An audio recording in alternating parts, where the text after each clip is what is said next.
mortal Abraham can become Osiris is very realistic according to the ancient Egyptian religious thought forms. I think that's very interesting in light of the criticisms against Joseph Smith's facsimile number 1.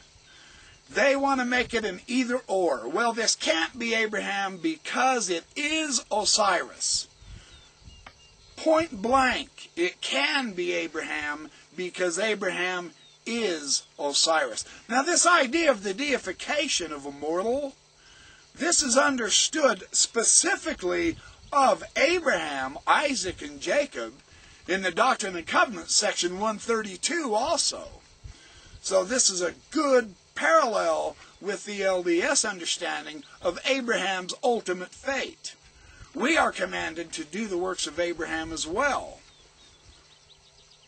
So I go through the various testamentary literature, the Apocalypse of Abraham, the Testament of Abraham, which are also written as if Abraham wrote them from a first-person account, and the scholarly thinking is that perhaps Abraham did leave a testament for the world to explore.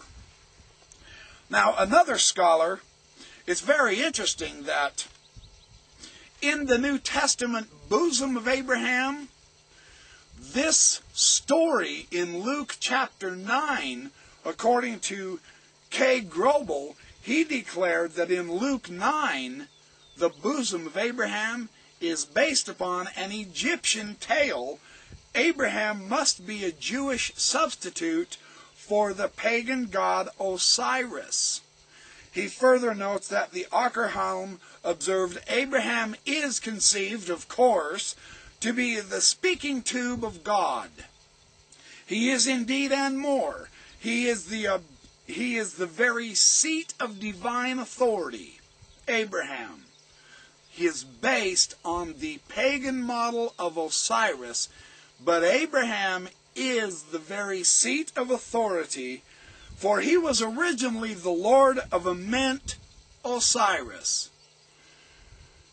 If there's no scholarly objection to Abraham taking the place of Osiris in the New Testament in Luke chapter 9, I can hardly see why there is objection to the exact same situation in the book of Abraham facsimile. Most people aren't aware that the story of Abraham's bosom is based on the ancient Egyptian Osiris.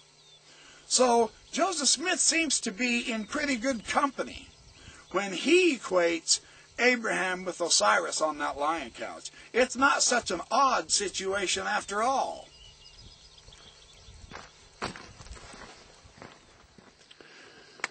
Okay, another angle on this Abraham is Osiris issue. Ed Ashman, a gifted critic against the book of Abraham, he's actually done us a very interesting service showing Joseph Smith's consistency with this subject. Now, Ashman is using this argument as a negative against the prophet.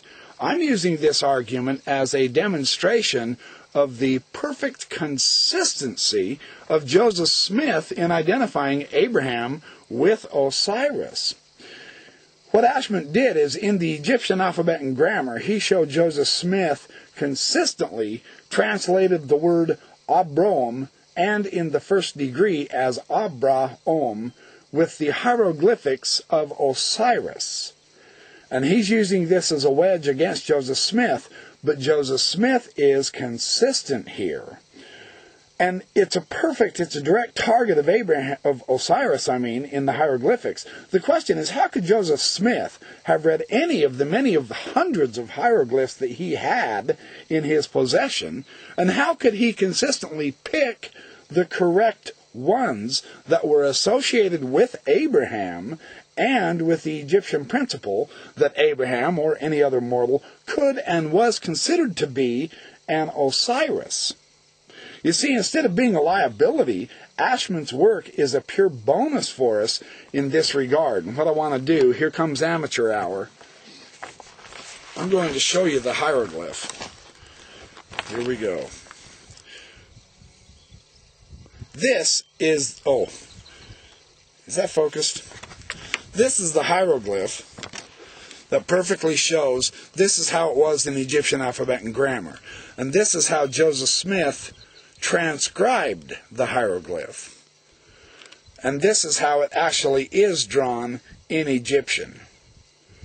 But this hieroglyph, this is the glyph in line 2. Let me see if I can get this here.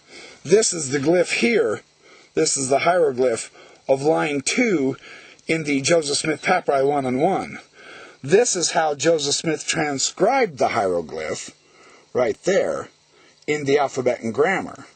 And this is the actual Egyptian hieroglyph. And what this hieroglyph reads consistently is, Osiris is great.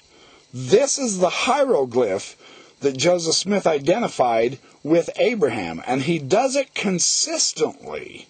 It's very interesting because Ashmont was trying to make this a liability, and it technically turns out, with facsimile number 1, to be pure perfect.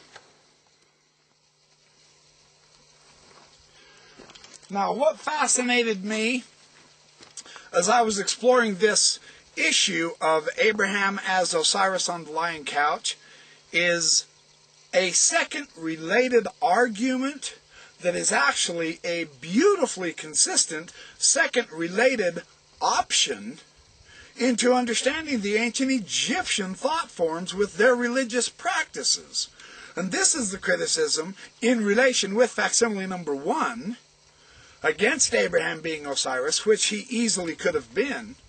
The second objection is Joseph Smith's identification of the hieroglyphs in facsimile number 3. And I thought, now this is interesting. Is there a reason why these two arguments connect so beautifully? There's something in the background going on that we are apparently unfamiliar with.